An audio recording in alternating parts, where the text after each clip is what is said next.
اعوذ باللہ من الشیطان الرجیم بسم اللہ الرحمن الرحیم ام کنتم شہداء اذ حضر یعقوب الموت اذ قال لبنیہ ما تعبدون من بعدی قالوا نعبد الہک و الہ آبائک ابراہیم و اسماعیل و اسحاق الہا واحدا ونحن لہ مسلمون۔ سورہ البقرہ کی 133 نمبر آیت میں نے تلاوت کی ہے۔ یہ تاریخ انسانیت کا وہ گم شدہ باب ہے جس کا ذکر قرآن مجید میں کیا گیا۔ نہ یہود نے اس وصیت کا ذکر کیا، نصارہ بھی گم کر بیٹھے۔ قرآن مجید نے حضرت یعقوب علیہ السلام کی سرگزشت کا یہ حصہ ہمارے سامنے پیش کیا۔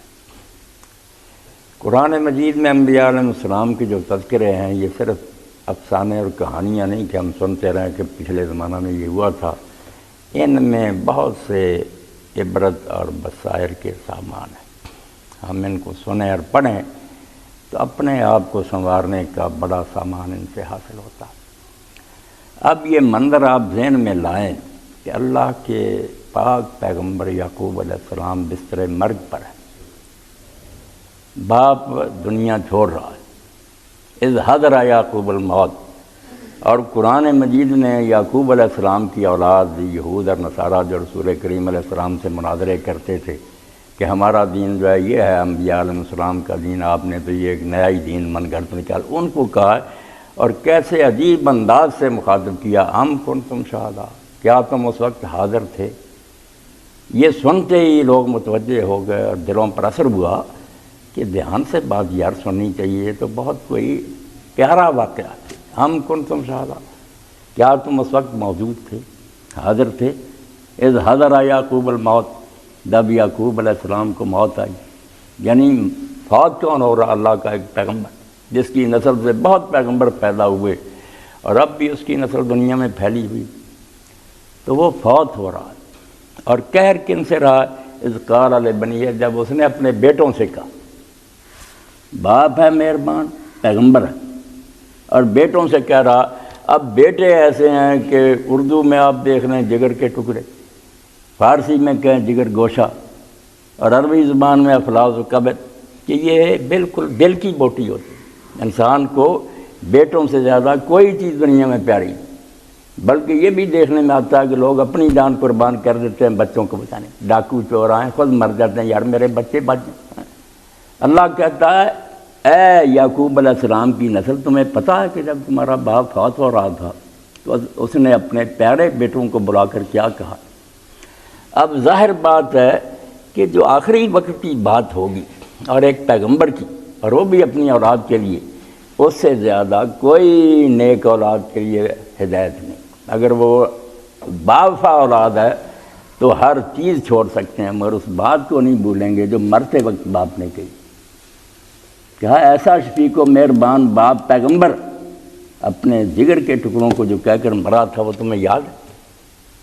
اور قرآن مجید سے پتہ چلتا ہے، اسی لیے اللہ نے حوالہ دیا کہ باپ کو سب سے زیادہ فکر جس بات کی ہونی چاہیے اپنی اولاد کے بارے میں، اتنے پیارے ہیں، آدمی چاہتا ہے یہ ترقی کریں، قابل بنے، ان کو ہر لحاظ سے دنیا میں عزت اور آبرو حاصل ہو۔ اب شفیق اور مہربان باپ اللہ کہتا کیسے یہ برداشت کر سکتا ہے کہ وہ دنیا میں تو ان کی عزت و جاہ، ان کے مرتبے کی فکر کرے کہ میرے بیٹے بہت بڑے افسر بن جائیں، مگر اس بات سے وہ بے خبر رہے، اس بات سے وہ تعلق ہی کوئی نہ رکھے کہ میرے یہ لاڈلے، میرے جگر کے ٹکڑے کل دوزخ کا ایندھن تو نہیں بنے گی، آگ میں تو نہیں گلے گی۔ قرآن مجید نے کئی موقعوں پر یہ بات اس طرح سامنے ہمارے کی ہے کہ آدمی ہل جاتا کہ یار میرے لیے کیا خوشی کی بات ہے۔ وہ نہ ہو جو اقلا آبادی مرحوم نے کہا، نہ نماز ہے، نہ روزہ، نہ زکوٰۃ ہے، نہ حج۔ انگریزی تعلیم آ گئی نا، لوگ سمجھنے لگے، ترقی ہونے لگی، افسر بن گئے، جج بن گئے، ایس پی بن گئے۔ انہوں نے کہا نہ نماز ہے، نہ روزہ، نہ زکوٰۃ ہے، نہ حج ہے، تو خوشی پھر اس کی کیا ہے؟ کوئی جنٹ ہے، کوئی جج ہے؟ اگر یہ بچے یہ بن بھی گئے تو ہمیں کیا خوشی ہے، بلکہ جوں دیکھیں گے کہ یار یہ ایسے لاڈلے اور پیارے، میں تو دیکھ رہا ہوں کہ آخر میں آگ میں جلیں گے، تو ساری زندگی اس باپ کی تلخی میں گزرے۔ اس لیے اللہ تعالیٰ نے یہ ایسا واقعہ بیان کیا دل کو ہلا دینے والا کہ تمہیں پتہ ہے کہ جب یعقوب علیہ السلام فوت ہو رہے تھے تو انہوں نے اپنے بیٹوں کو بلا کر کیا کہا؟ کوئی ان کی دنیاوی ترقی، مال و دولت اور سلطنت کی بات نہیں کی، یہ صرف پوچھا ما تعبدون من بعد، میرے بچوں اس بارے میں مجھے مطمئن کرو، میں فکر مند ہوں کہ میرے بعد تم کن کو پوجو، میرے خدا کی پوجا کرتے رہو گے، دین پر رہو گے، یا یہ راستہ چھوڑ جاؤ۔ ما تعبدون من بعد، میرے بعد کیا بنے گا؟ سب سے زیادہ فکر جو مجھے ستا رہی ہے۔ اور یہ سورہ مریم میں بھی ہم پڑھتے ہیں کہ حضرت زکریا علیہ السلام جب بوڑھے ہو گئے، بال سر کے سفید ہو گئے، ہڈیاں چٹک گئی، اب خاندان کے لوگ بگڑے ہوئے نظر آئے کہ سارے چاچے تاؤں کی اولاد تو بگڑی، ان کے لچھن تو ٹھیک نہیں۔ اب پیغمبر خدا کو اور کوئی فکر نہیں تھی، نہ کوئی یہ کہ میری جائیداد کون سنبھالے گا، یہ پیغمبروں کی شان کے لائق، مگر صرف یہ کہا خفت الموالے میں مرا، اللہ میں اپنے بعد ڈر رہا ہوں کہ میرے خاندان کے لوگ تو دین کا ستیہ ناش کر دیں۔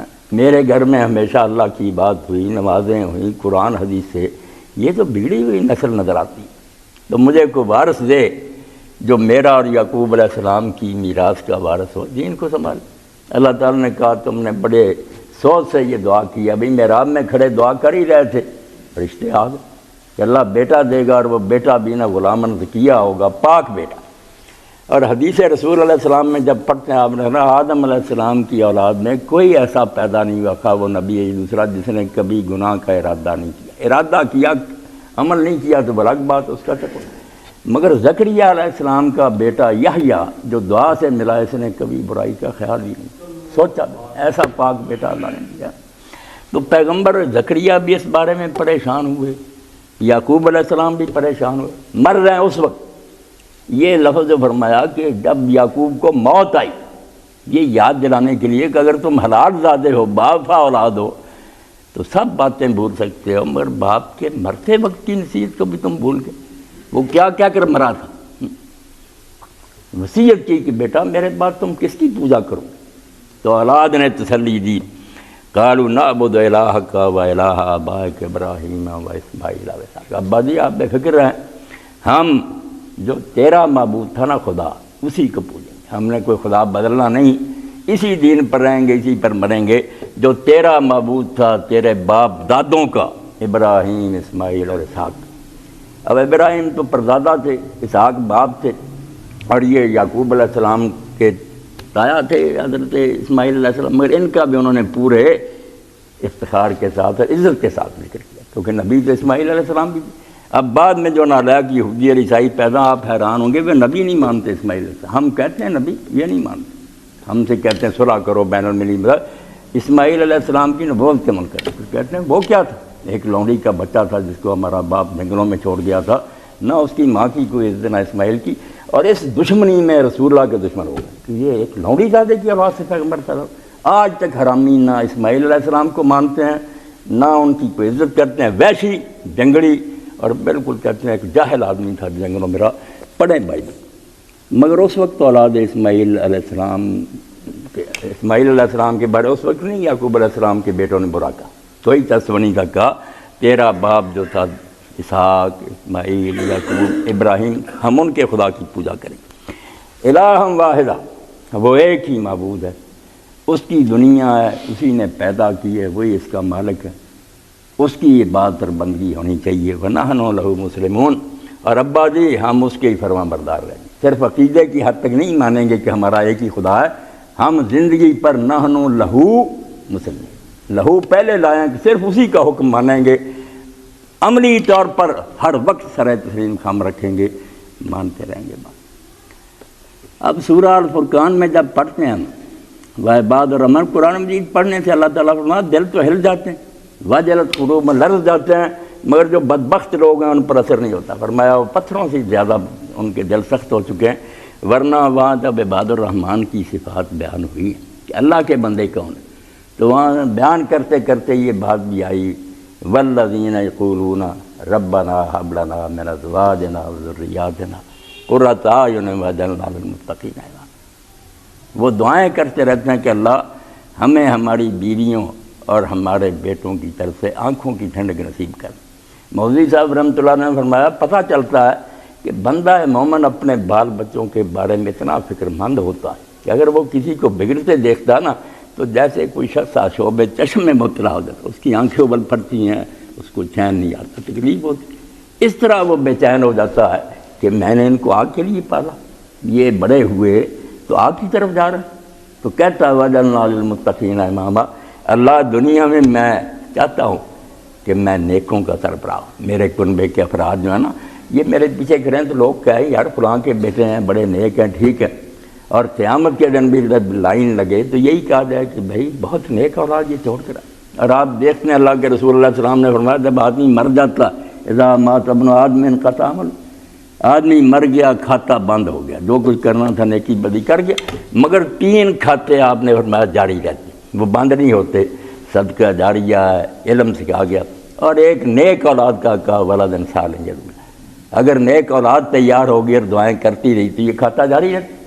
امام بخاری رحمۃ اللہ علیہ الادب المفرد ایک کتاب لکھی، اس میں لکھتے ہیں کہ جب جنتی کے مدارج بلند ہوتے ترقی ملتی ہے مرنے کے بعد بھی، تو وہ کہتا اللہ میں نے جو نیکی کرنی تھی اس کے مطابق مجھے مکان الاٹ ہو گیا تھا، جگہ مل گئی کہ یہ درجہ تیرا، اب ترقی کو مل رہی، تو یہی کہا جاتا باستغفار ولدک، اللہ کا تیرا بیٹا تیرے لیے بخش کی دعائیں کرتا ہے، اس کو ہم قبول کر کے یہ درجہ دے رہے ہیں، بڑی بات ہے کہ یہ سیونگ اکاؤنٹ اس کا ہوتا ہے۔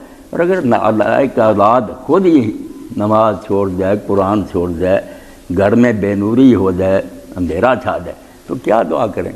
ہاں، اس لیے اللہ فرماتا ہے یعقوب علیہ السلام جب دنیا چھوڑ رہے تھے کس بات کی فکر تھی، کس بات کی وصیت کیا؟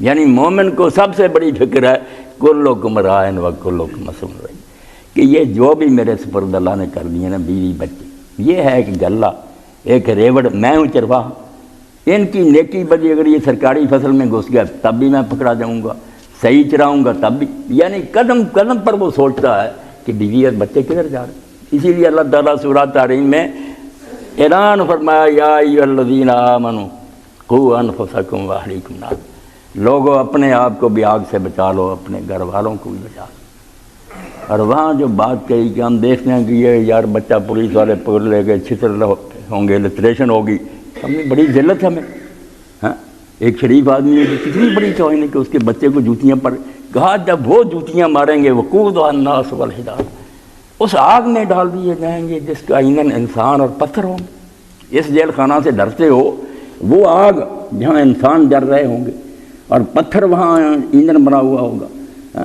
علیہا ملائکۃ غلاظ شداد، اور جو فرشتے وہاں ہوں گے افسر پولیس والے وہ معمولی نہیں ہوں گے، غلاظ بہت سخت طبیعت، ذرا رحم نہیں آئے گا انہیں، شداد اور بہت طاقتور ہوں گے، ان کی مار تم برداشت نہیں کر سکتے۔ لا یعصون اللہ ما امرهم، جو اللہ حکم دے گا انہوں نے اس کے خلاف سننی ہی نہیں، بے شک تم چیخو چلاؤ کوئی وہاں نہیں سنے گا، وَيَفْعَلُونَ مَا يُؤْمَرُونَ، وہ کریں گے جو حکم ملے گا۔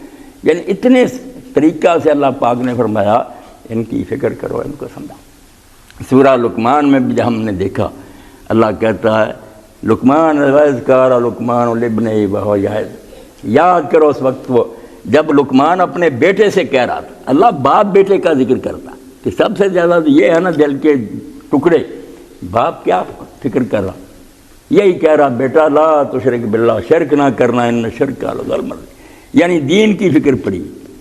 ابراہیم علیہ السلام کو بھی اللہ تعالیٰ نے فرمایا وصّیٰ بہا ابراہیم بنی، ابراہیم علیہ السلام بھی یہی وصیت کر کے گیا کہ بیٹا فکر مند ہے، میرے پاس آنا، مر کر مومن ہو کر آنا۔ اللہ کے رسول علیہ السلام کے بھی آخری کلمات جو سنے گئے جس کے بعد زبان پاک بند ہو، الصلاۃ وما ملکت ایمانکم، اللہ کے رسول نے کہا میری امت بس میرا یہ بول بھولنا چاہیے کہ نماز نہ چھوڑنا، اور جو تمہارے زیر دست ہیں، ماتحت ہیں، غلام ہیں، تم سے نیچے ہیں، ان سے برا سلوک نہ کرنا، بس یہ 2 باتیں پلے باندھو، نہ پیدا کرنے والے کو بھولنا، اس کے سامنے جھکتے رہنا، اور جو تم سے نیچے ہوں زیر دست نہ رہا ہمیشہ نیک ڈال۔ اگر تو اونچی منصب پر ہے، اونچی کرسی پر بیٹھا تو سوچ اللہ اس پر دوسرے کو بٹھا سکتا تھا، حکیم صاحب بھی اللہ کے رسول علیہ السلام کی حدیث پاک پڑھ رہے تھے کہ جو میرے ساتھ ظلم کرے اس کو معاف کروں.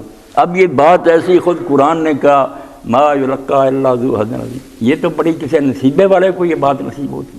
کام بڑا مشکل کہ ظلم کیا اس نے، اب آپ کا موقع ہے، آپ صاحب قدرت ہیں، بدلہ لے سکتے ہیں، مگر معاف کرنا کہنے کے لیے آسان بات ہے، بہت مشکل. آدمی تو اس وقت آگ بولا ہوتا کہ میں اس کی بوٹیاں اڑا دوں. میں نے ایک وزیر اعظم کا واقعہ پڑھا، عباسی دور میں تھا، بڑا عالم بھی تھا، یحییٰ ابن حبیرہ. دربار میں وہ خود درس دیتا تھا، لوگ اس سے صحیح بخاری پڑھتے تھے. بڑی پیاری کتاب اس نے لکھی، 2 جلدوں میں اب چھپ گئی. جب وہ شرح کرتے کرتے صحیح بخاری کی اس حدیث پر پہنچا نا کہ اللہ کے رسول علیہ السلام نے فرمایا من یرد اللہ بہ خیرا یفقہہ فی الدین. جس بندے کے بارے میں اللہ کا ارادہ بڑھائی کا ہوتا ہے کہ اس پر انعام کرنا، اس کو دین کی سمجھ دیتا ہے. دین کی سمجھ بہت بڑا انعام ہوگا. فقہ میں فقہ کا لفظ آ گیا. اب وہ اس طرف ہو گئے، 2 جلدوں میں کتاب بہت اعلیٰ، الافصاح عن الصحاح. آپ ہزاروں کتابیں فقہ کی پڑھیں، خلاصہ نہیں نکال سکتے. 4 امام جو ہیں ان کا خلاصہ شروع سے آخر تک مرتب کر دیا کہ کس بارے میں یہ متفق ہیں، کس بارے میں اختلاف. اتنی پیاری کتاب، 4 امام ابو حنیفہ، مالک، شافعی، احمد، سب کا خلاصہ. تو بیٹھا ہوا تھا وزیر اعظم، پہلے بہت غریب تھا. ایک شخص قاتل تھا، اس کو لوگ لائے، سپاہی گرفتار کر کے لائے، وارث بھی مقتول کے ساتھ تھے. انہوں نے کہا کہ قصاص ہمیں دلائیں. اس نے بھی اعتراف کیا کہ میں نے قتل کیا. اب وزیر اعظم نے ان سے پوچھا، مدعیوں سے، کہ کتنی دیت تمہیں مل جائے تو تم اس کو معاف کر دو. انہوں نے 80 دینار کا سونے کے پاؤنڈ، اس نے اپنی جیب سے نکال کر وہ 80 پاؤنڈ ان کو دے دیا، رہا کرا دیا. اور رہا کرانے کے بعد بھی پھر کچھ جیب سے پیسے نکال کر دینار اس کو دیے. اب لوگوں نے پوچھا کہ وزیر اعظم صاحب آپ نے اس آدمی سے ایسا سلوک کیا. اب کسی کو علم نہیں تھا کہ وزیر اعظم کی ایک آنکھ نہیں ہے، بظاہر ٹھیک تھی، نظر نہیں آتا تھا. انہوں نے کہا تم نہیں جانتے کہ میری ایک آنکھ ٹھیک نہیں ہے، میں اسے دیکھ نہیں سکتا. اسی شخص نے میری آنکھ یہ تباہ کی. میں اس وقت طالب علم تھا، غریب تھا، یہ سپاہی تھا. آیا اور اس نے کچھ ٹوکرا سامان کا تھا اس کے پاس، سبزی وغیرہ، مجھے کہنے لگا اٹھاؤ، اور ساتھ ہی نہ ظالم نے ایک کوڑا مارا، میری آنکھ کا نور بہہ گیا. مگر آج میں وزیر اعظم میرے سامنے جب آیا تو مجھے یاد آ گیا کہ اب بدلہ لینے کا بھی موقع ہے، مگر نیکی کمانے کا بھی موقع. اس نے ظلم کیا تھا، میں عفو کر دوں تو انعام بڑھا. اللہ قرآن میں کہتا ہے کہ اس سے بڑا درجہ کیا ہو. اس لیے میں نے اسے نہیں بتایا، ان کو اس کی دیت پلے سے دی، اور ساتھ ہی جاتے وقت خرچ کے لیے پیسے دی. لوگ بڑے حیران ہوئے کہ یار درگزر کی باتیں بہت سنی ہیں، مگر یحییٰ نے تو حد کر دی. وہ یہ بات جو اللہ نے کہی، جو یعقوب علیہ السلام کے بیٹوں نے کہا، ہم نے زبانی نہیں صرف کہنا ابا جی کہ لا الہ الا اللہ، کہ آپ کے رب کے سوا اور کوئی رب نہیں، ونحن لہ مسلمون، ہم ہر حال میں صرف اسی کے فرمان بردار رہیں گے، حکم مانیں، ساری زندگی اس کے حکم کی اطاعت کریں گے، نافرمانی نہیں کریں گے. تو اللہ کہتا ہے یعقوب علیہ السلام کو دیکھو، ابراہیم علیہ السلام کو دیکھو، زکریا دیکھو، لقمان دیکھو، سب کو فکر ہے یہی کہ یہ لوگ دین پر چلے. دین کو اگر چھوڑ جائیں گے ہمارے کس کام کی؟ آگ میں جلیں گے، الٹا ہمیں یہ علم اور دکھ نصیب ہوگا کہ میں اگر جنت میں بھی آ گیا تو فائدہ تو کوئی نہیں ہو. سورہ طور میں اللہ فرماتا جنتیوں کے لیے سب سے بڑی خوشی کی بات یہ ہوگی کہ ہم ان کے ساتھ سارے گھر والوں کو اکٹھا کریں گے. یہ نہیں کہ الگ الگ جنت میں بھیج دیں گے. اگر نیکی میں فرق بھی ہوگا نا، باپ نے زیادہ نیکیاں کی ہیں مگر اولاد سے نہیں ہو سکتی، تو ہم اس اولاد کو باپ کے ساتھ اکٹھا کریں، وہ فضل سے کمی پوری کر دیں گے کہ یار ایک ہی جگہ بیٹھے، آنکھیں ان کی ٹھنڈی ہوں، خوش ہوں کہ اسی طرح دنیا کی طرح محفل لگی ہے، میں ہوں، میری زوجہ ہے، میرے بچے ہیں.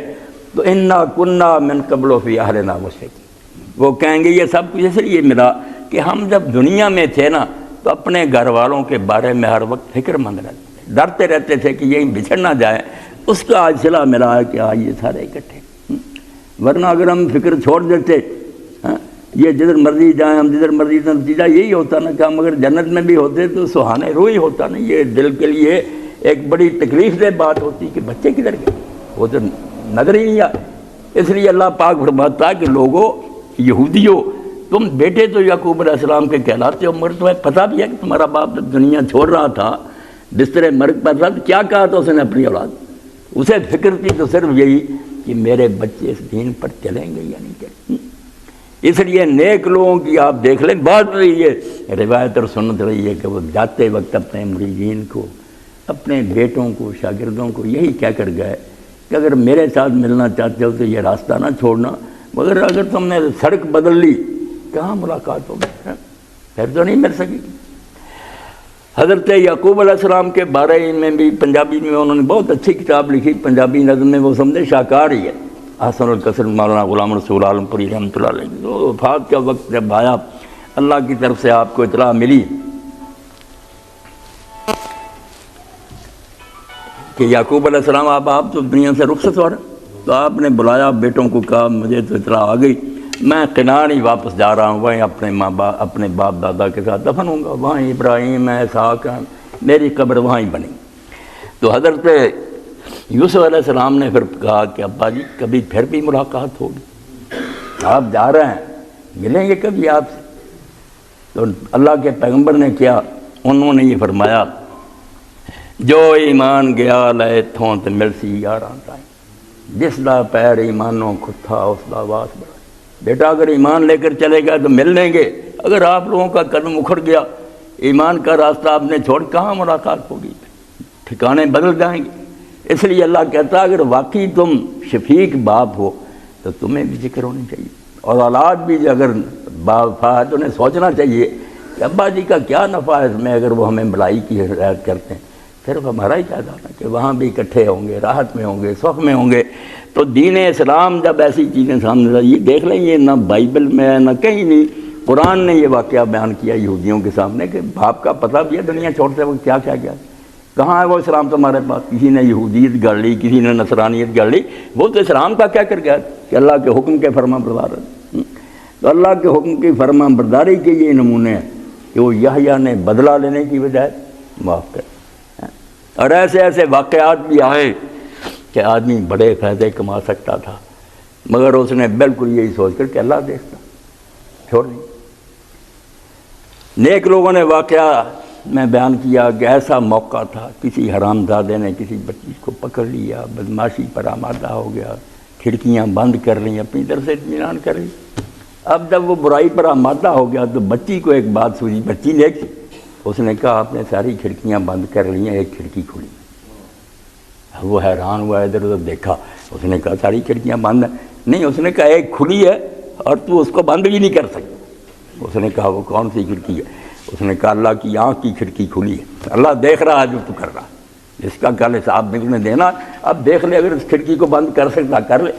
بند کیا کر رہی تھی؟ کہاں گیا، ڈر گیا، کہا ہاں تم نے ٹھیک کہا، اب اللہ سے تو پردہ نہیں ہو سکتا۔ اور اسی لیے ترمذی شریف میں حضور نے الکفل کا ایک کا ذکر کیا، بعض لوگ حضرت ذوالکفل پڑھ کر اس کو چشمہ کر دیتے، نہیں، ذوالکفل پیغمبر تھے، کفل اور آدمی تھا۔ موقع برائی کا ملا، بالکل آمادہ ہو گیا اور اس کو لٹا لیا، مگر اس عورت نے رونا شروع کیا۔ اب کفل نے اسے کہا کہ تجھے میری شکل پسند نہیں ہے، کیا وجہ؟ اس نے کہا ایسی بات نہیں، میں صرف اس بات پر رو رہی ہوں کہ تقدیر نے مجھے یہ دن دکھایا، ورنہ میں نے کبھی سوچا بھی نہیں تھا کہ میرے جسم کو کوئی آدمی بغیر شریعت کی اجازت کے ہاتھ لگائے گا۔ اب وہ بھی ڈر گیا، اٹھ گیا، اور اسی رات اس کی موت ہو۔ اللہ کے رسول علیہ السلام فرماتے ہیں، حالانکہ وہ اپنی بدکاری میں بڑا بدنام تھا، لوگ کفل کو بدماش جانتے تھے، صبح اس کے دروازے پر لوگوں نے لکھا ہوا پایا کہ اللہ نے کفل کو بخش دیا۔ اب لوگ اس ڈھونڈ میں پڑ گئے کہ کفل کیوں بخشا گیا؟ بات کا پتہ چلا کہ یار توبہ کر، ڈر گئے۔ جب بچی نے یہ بات کہی، کانپ گیا کہ کب تک یہ دندے چلیں گے اور یہ عیش و عشرت ہوتا رہے گا، آخر خدا کے پاس جانا، کانپ گیا۔ تو ایسے موقع آتے ہیں کہ اگر آدمی سنبھلنا چاہے، جیسے روایتوں میں آتا کہ انا للہ نفحات، ہر وقت جونکے رحمت کے آتے ہیں، وہ گزر جاتے ہیں، ہم فائدہ نہیں اٹھاتے۔ اگر انسان فائدہ اٹھا جائے، حضرت عمر رضی اللہ تعالیٰ عنہ دیکھیں نا، ارادہ قتل سے نکلے تھے، حضور کو قتل ہی کرنا چاہتے تھے، کتنی بری نیت تھی، مگر وہی بات کہ سوچ بڑی بات، صرف سوچ آ گئی۔ جب بہن بھی اپنے خاوند کو چھڑاتے زخمی ہو گئی، بہنوئی کو مارنے لگے نا حضرت سعید کو، تو مسلمان ہو گئے، بہن آگے آئی، فاطمہ اس کو بھی زخمی کر دی۔ اب بہن کی زبان سے یہ نکلا کہ عمر تو اگر ہمیں مار بھی ڈالے گا نا تو ہم یہ کلمہ اب چھوڑیں گے نہیں، تو جو جی چاہتا کر لے۔ پھر کانپ گیا کہ میری ماں جائی اتنی محبت بہن اور بھائی کی، مجھے اس نے رد کر دیا کہ میں نہیں محمد کا کلمہ چھوڑوں گی صلی اللہ علیہ وسلم۔ جو کہنے لگا اچھا وہ دین تو مجھے بتاؤ۔ اسی پر علامہ اقبال کہتے ہیں نا، عورت کو مخاطب کر کے کہ عورت بڑی ذات، اگر یہ بگڑ جائے اس سے بڑا فتنہ کوئی نہیں۔ اب بگڑی ہوئی نا کہ ہر جگہ حرام زادوں نے بس اس کو کھڑا کر دیا، ہر جگہ اس کی تصویر ہے، ہر جگہ اس کو ننگا کیا ہوا، دکانوں پر کھڑی کی، بیچتی، اور کہتے ہیں ہم ترقی نہیں، اس کو ایک کھلونا بنا لیا تاکہ سرے بازار لا کر نیلام کر دیں کہ جس کا جی چاہے جہاں جی چاہے اپنا مزہ کر لے، گھر سے ایک قیمتی شے۔ بعض لوگوں نے مولوی صاحب رحمۃ اللہ علیہ سے کہا کہ یہ پردہ ہٹا دینا چاہیے، لوگ شوق سے جتنا دیکھنا چاہتے ہیں دیکھ لیں، آخر سیر ہو جائیں گے، بس کر دیں گے، پردہ نہیں ہونا چاہیے۔ مولانا نے کہا یہ ایسا ہی مطالبہ کہا جائے کہ سونا چاندی سیف میں نہیں رکھنا چاہیے، نوٹ بند کر کے لاکروں میں نہیں رکھیں، بازار میں لا کے رکھ لیں، آسانی سے رکھ لیں۔ یہی بات یہ چاہتے ہیں بے پردگی سے۔ اصل نیت ان کی یہی ہے، کارخانوں میں لے گئے، وہاں کئی حاجی صاحبان ہیں، سیکٹریز بھرتی کرتے ہیں، زنا کرتے ہیں، مہینہ بار رخصت، حرام زدگی کا ایک طریقہ اور کوئی نہیں۔ ورنہ اللہ کا دین جو ہے اس نے جو عورتیں پیدا کی، فاطمہ بھی عورت تھی، مگر وہ کہتے ہیں نمی دانی کے سوز قرت تو دیگر گوں کرد تقدیر ہے عمر۔ عورت تجھے پتہ ہے کہ تیرے قرآن پڑھنے کے سوز نے تو عمر کی قسمت دوزخ کو جا رہا تھا، وہ جنتی ہو گیا، فاروق اعظم بن گیا۔ تو یہ موقع ہوتا ہے نصیحت حاصل کرنے کا، خوش قسمت کو کر لے حاصل تو ٹھیک ہے، اگر وہ جھونکا گزر گیا، اس نے ادھر منہ نہیں کیا، دوسری طرف رخ کر لیا تو وقت گزر جائے گا، مگر پھر آخر یہ جہنم کا ایندھن نہیں بنے گا، وہاں پر کوئی چھٹکارا نہیں ہوگا، روتا رہے۔ تو واقعی یہ ایسی جگر کو جلا دینے والی اور دل کو ہلا دینے والی داستان ہے جو قرآن نے بیان کی کہ سوچو تو صحیح، جب یعقوب بستر مرگ پر تھا اور بیٹے پاس تھے، فکر کس بات کی؟ نہ یہ کہ جائیدادیں بنانا، کوٹھیاں بنانا، رو تو اس بات کو رہا تھا کہ بچہ پوجا کس کی کرو نا۔ جب تسلی دی کہ آپ بے فکر جائیں، اللہ کے بندے بن کر رہیں گے، خوشی خوشی دنیا سے چلا گیا۔ تو اللہ ایسا ہی کرے کہ یہ ہماری ذریت جو ہے نا، اولادیں اور بیویاں، اللہ ان کو ہماری آنکھوں کی ٹھنڈک بنائے، ورنہ ہم دو چار اکٹھے ہو کر یہاں روتے رہیں اور یہ سارے بگڑ جائیں تو کیا پھر فائدہ ہوگا؟ بس دعا ہی ہم اس بارے میں کر سکتے ہیں، ورنہ ایسے بھی اللہ نے واقعات بیان کیے کہ پیغمبر رو چیختے چلے گئے، ان کا بیٹا ہی نہیں ٹھیک ہوا، بیوی نے ساتھ نہیں دیا، تو اس میں پھر بے بسی ہے، سوائے اللہ تعالیٰ کی تقدیر پر راضی ہونے کا اور چارہ نہیں، مگر اپنی حد تک تو کوشش کرنی چاہیے کہ بات پہنچائی جائے کہ بندو اللہ کے راستے پر چلتے رہو، اسی میں بہتری ہے۔ وآخر دعوانا الحمدللہ رب العالمین وصلی اللہ تعالیٰ علی عبد اللہ ورسولہ خاتم النبیین سیدنا مولانا محمد علیہ وصحبہ اجمعین۔